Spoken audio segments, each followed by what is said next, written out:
We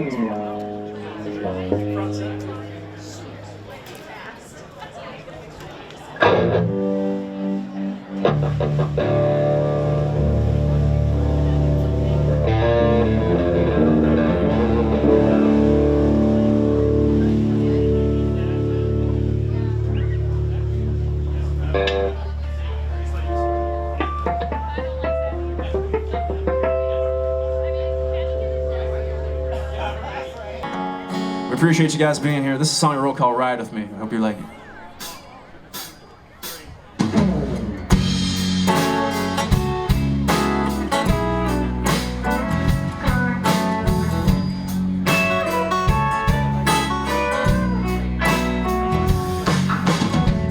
Pick up the pieces of your broken dreams. Quit chasing temporary feelings. You swore you keep yourself away from me, 'cause I wasn't something that you needed.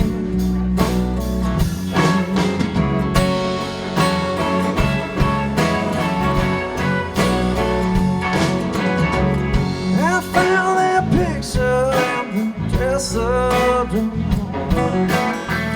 There's someone jumping in the water.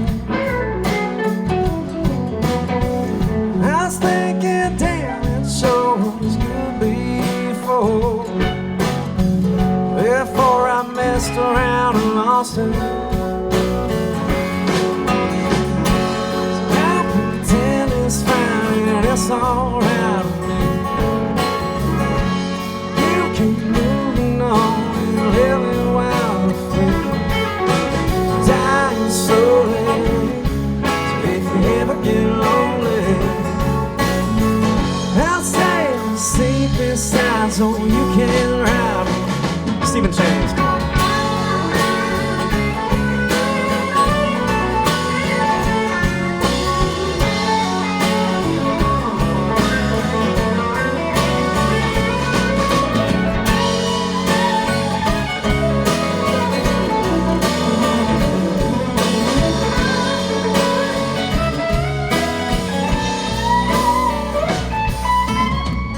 It's never easy in between.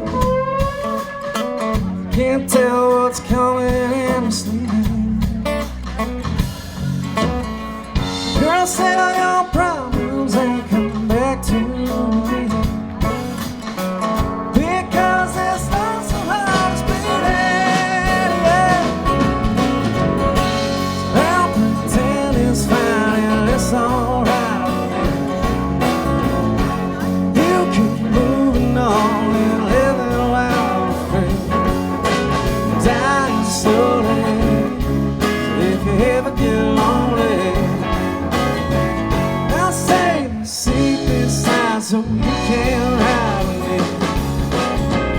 I'll say sleep beside so you can ride. Come on, y'all.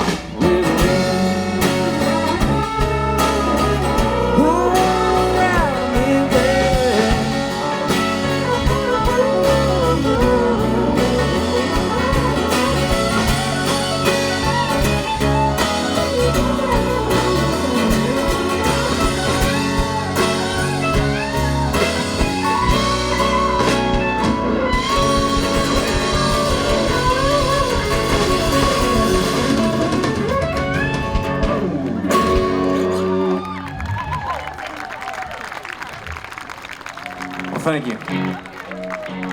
We're with Rafe Carlson and band. First thing is, do you guys have a name? The 30 Beer Band. The unofficial. It's an unofficial name, but it's Rafe Carlson and the 30 Beer Band. Getting closer to the official name. I was going to say you guys just put it on tape, so I would say it's pretty official. Yes.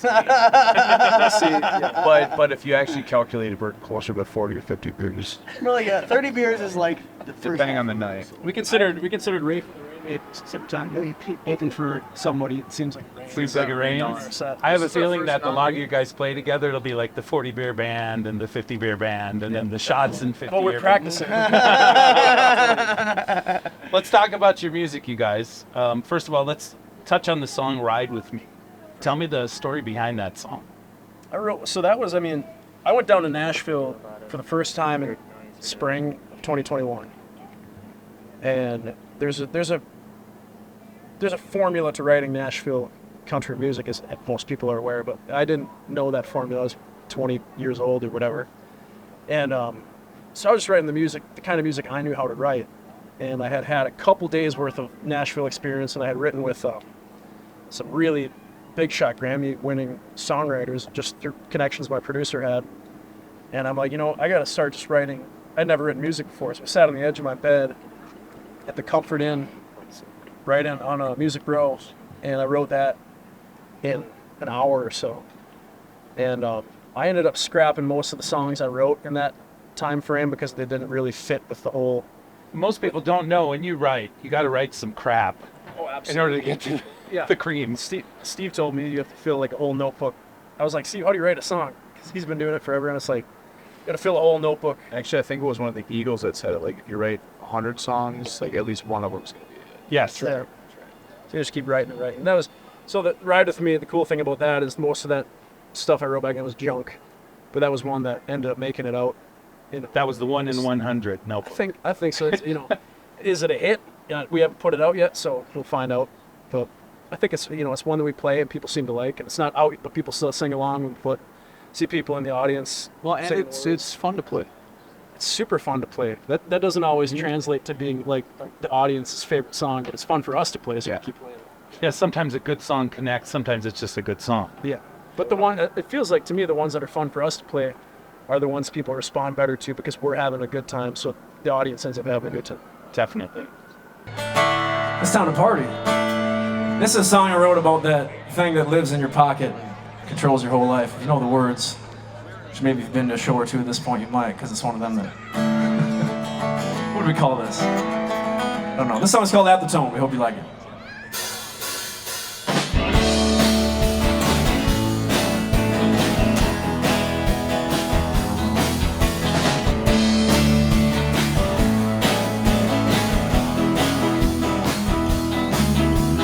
Guess I'm out riding highway lines calling. The blacktop paint gonna get me where I need to go. I've been waking up in the bed of my truck in the morning, somewhere down by the river at the end of the dirt road. I'm gonna take that left with a city folk, take a ride. Little fishing in the dark, find out it's on tonight. So tired of the world, sick of this goddamn phone. So I ain't gonna get it if you leave a message at the tone. Come on!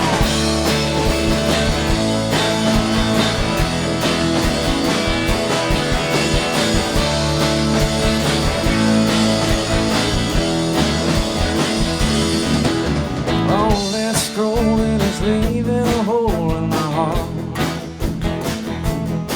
All to separate the people that were real from the ones that aren't.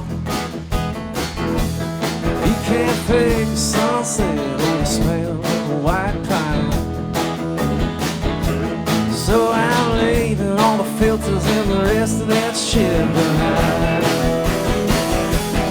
I'm gonna take that left where the city folk take a ride. Little fishing in the dark, find out the dawn tonight. So tired of the world, sick of this goddamn phone. So I ain't gonna get it, you leave a message at the tone. At the tone.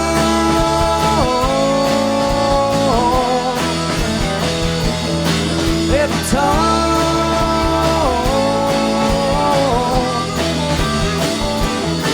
At the tone.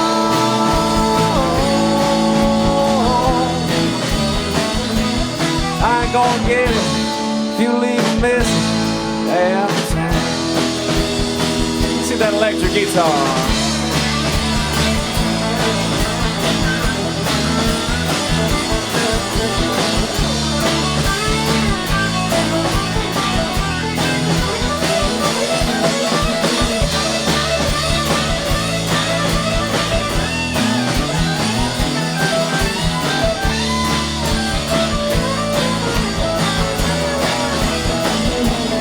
I'm on a tank that live where the city folk take a ride. Little fishing in the dark, fly like a ton of night. So tired of the world, sick of this goddamn phone. So I ain't gonna get it if you leave a message at the tone. One more time, y'all sing along. I ain't gonna get it if you leave a message at the tone.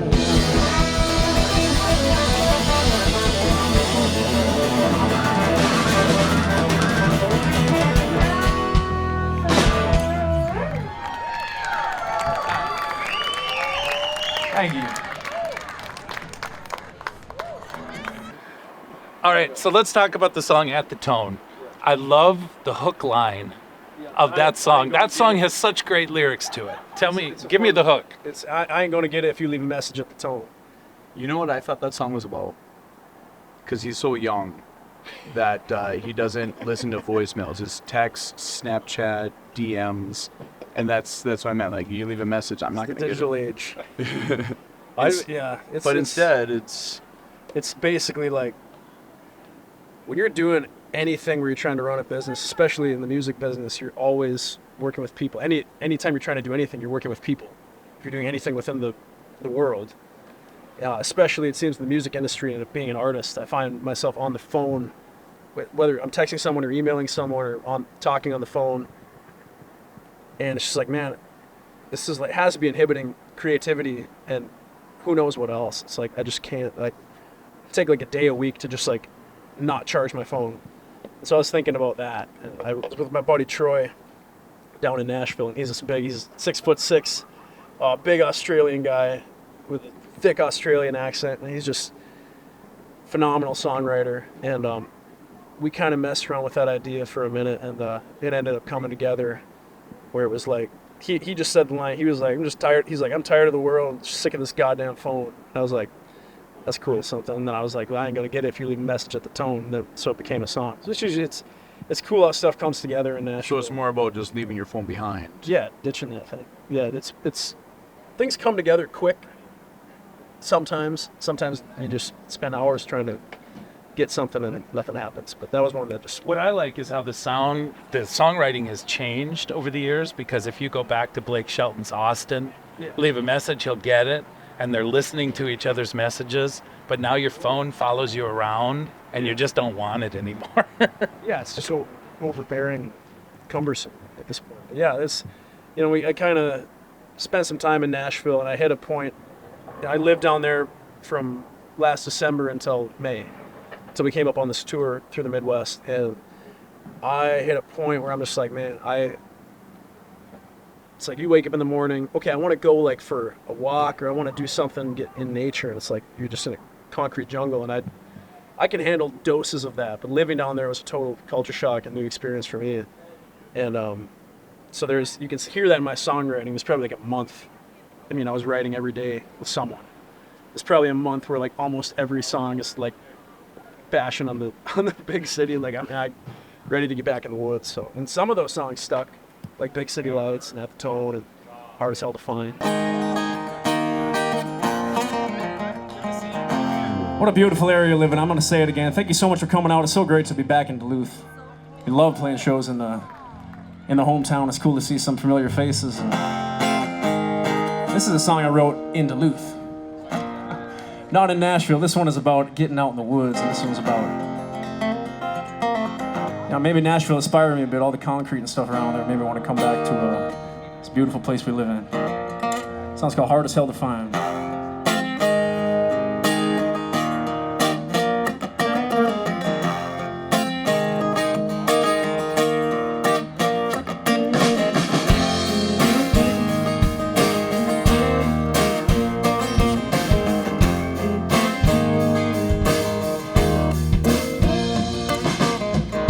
always dreamed of limousines, shiny cars and fancy things. Skipping class and burning gas, just trying to spread my wings. I caught a flight to the West Coast when I was only 17. But the city lights shine a little too bright for me. It wasn't quite like what it looked like on the screen. Now I ain't gonna live in some prison made of concrete and glass. Gonna take my possessions when the shit hits the fan. Gonna pack my clothes and burn my phone, build a house for the kids and the wife. Yeah, I'd rather spend the rest of my life hard as hell to find.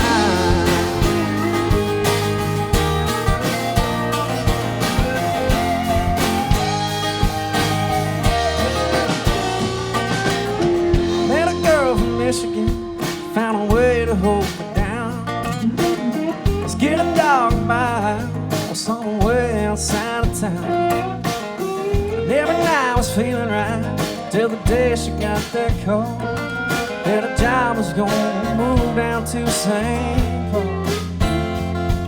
She wanted me to move out to St. Paul. Now I ain't gonna live in some prison made of concrete. Gonna take my possessions when the shit hits the fan. Gonna pack my clothes and burn my phone, build a house for the kids and a wife. Yeah, I'd rather spend the rest of my life hard as hell to find.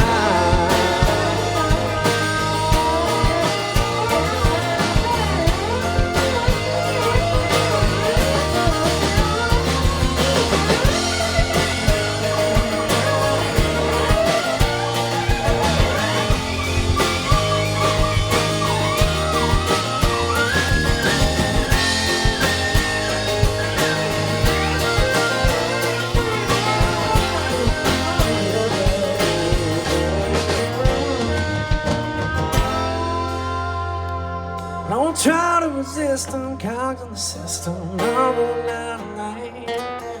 Lamb to the slaughter, sons and the daughters, players in the game. I ain't gonna live in some prison made of concrete and glass. Gonna take my possession when the shit hits the fan. Gonna pack my clothes and burn my phone, build a house for the kids and the wife. I'd rather spend the rest of my life all as hell to find. All as hell to find.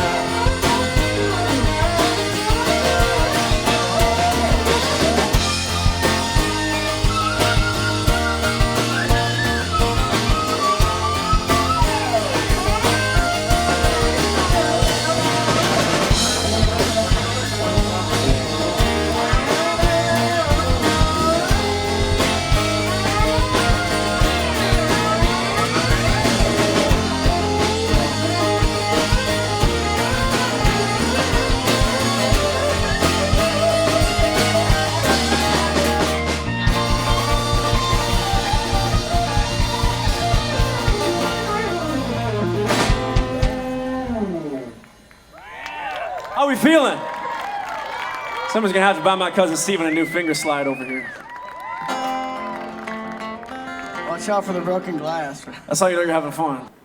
So you bring up Hard as Hell to Find. Let's talk about that one. That was one of the songs that when you got to Nashville, you were starting to kind of settle into that writing scheme. Totally. That's one that is another one just kind of probably based in being homesick. Just like when things get to the point where the people that can sustain themselves are going to be the ones that survive, I'm going to make myself hard as hell to find. And that's like, having something where you can be off the grid and support yourself. It's like, think of like Country Boy Can Survive. That, and, the early stages of like outlaw country, and they're singing about being self-sufficient. So that was kind of the idea with that song. It's like, and also just trying to take different perspective, right? write from a perspective that not a whole lot of other people are writing songs, but it's still trying to keep that modern edge. What people want to listen to, it doesn't like push people away.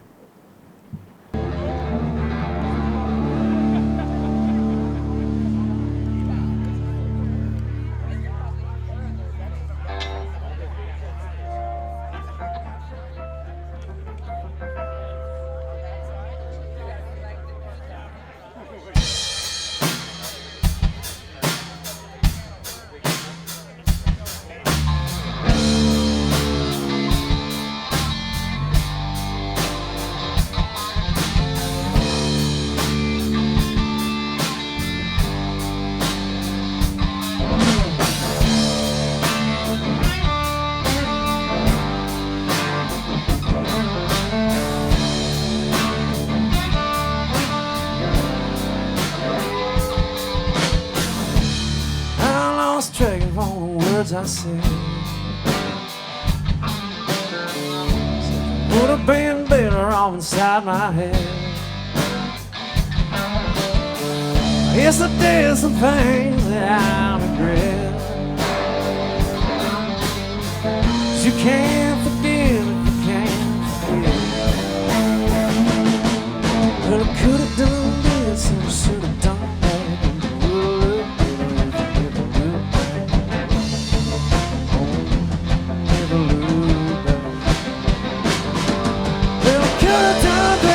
Should have done that, but it would look better if I never look back.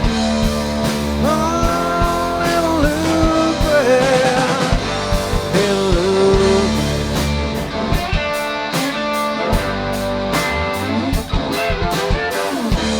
Well, that song came on again.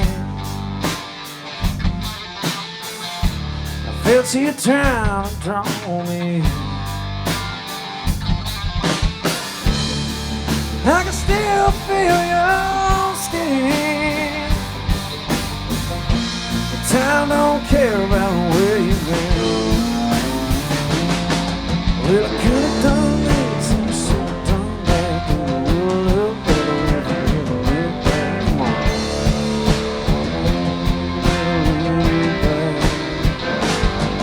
Well, I could have done this and I should have done that, but it wouldn't look better if I never look back. Oh, never look back. Never look back.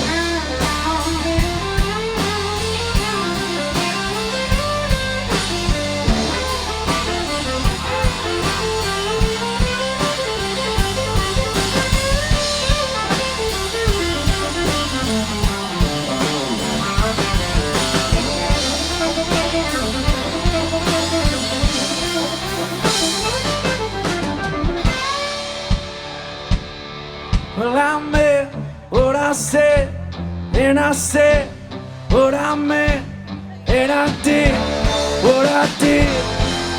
So why can't I forget? Well, I could have done this and I should have done that, but it would have looked better if I never looked back. Oh, never look back. Never look back. Never look back. Never look back. Never look back.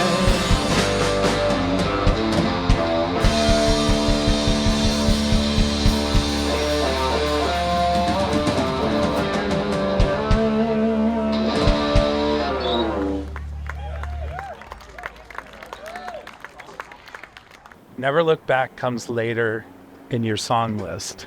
Yeah. So is that something that you wanted to have because it connects more with the audience, or sometimes the band gets to shoot because it's not the last tune, but it's near the chime end? in on that one. It happens to be with the tuning of the guitars for that song.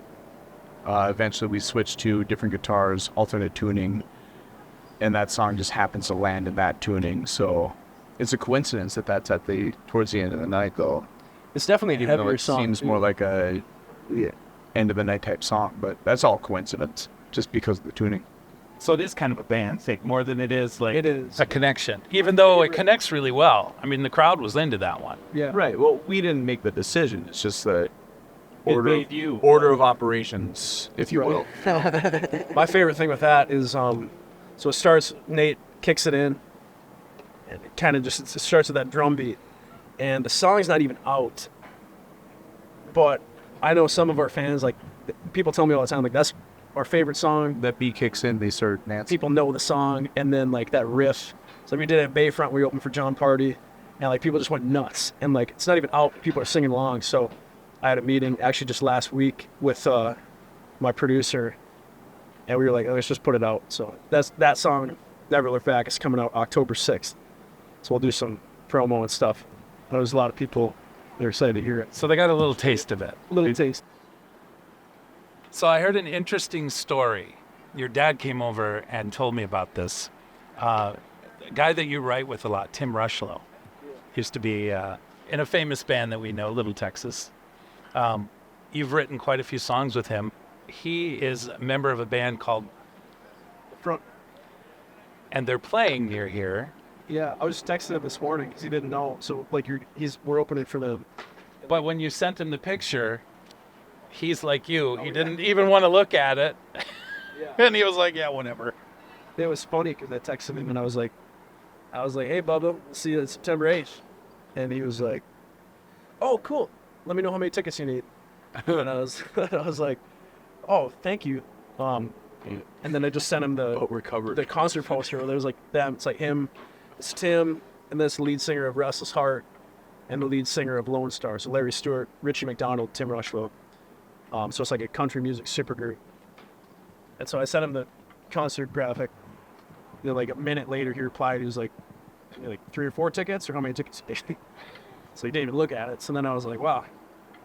I was like, look at that weird looking guy on the bottom of the concert poster. And he was like, and then he just sent me a big long text like, man, yeah, man, it's awesome. So excited to see us. So they, I mean, he's one of those guys that took the time. I mean, I still don't know what I'm doing half the time, but when I really didn't know what I was doing. I think the day you stop learning, you should quit. Absolutely. 100%. There's really no end goal, especially in music. It's just like, just keep going and going. So tell us about how to get a hold of you guys. If people want to find you on the internet, they want to listen to some of your songs, they want to check you out on YouTube, where do they go? What are the addresses of everything that they can find out about you? Well, it's pretty much across the board. Rafe Carlson, at Rafe Carlson, RafeCarlson.com, Rafe Carlson, Apple Music, Spotify. Probably the best, like most up-to-date, what we're doing, where we're playing, where I am, because people always ask, living in Nashville, where are you right now? Can you come do this thing? Can we come see you? It's like, Instagram's probably the best way to figure out where I am, because we're always somewhere. Tomorrow we're going down to Prairie Farm, Wisconsin, and Saturday we're up to Island Lake, and then we're going to Turtle Lake with the frontman, and then we're at the 2 harbors, so Instagram's the best place to probably follow along. All right. Well, I look forward to what you're going to do in the future, because I've seen you grow just in the last 3 or 4 years, and your songwriting has gotten better. Your performance has definitely gotten better. And these guys help a little bit. Yeah, but that's part of the journey. Now you're here, so I'm anxious to see where you go with the rest of your career. And we got to say thank you so much to Jeff Foster Company for letting us on the ship here. This is the coolest interview. USS Sundew. We need to thank Danny. We need to thank Toni. There's a lot of people that put this interview together to get us all here to enjoy this wonderful view of Lake Superior and to talk about your music and your guys' band. Thank you to Pier B for having us tonight. Yeah. Thanks, Duluth. We appreciate all of it. It's been a crazy tour in a lot of Wisconsin stuff. So it's cool we were able to come back to Duluth because it's important. Hometown fans. Excuse me. Maybe we should restart the question.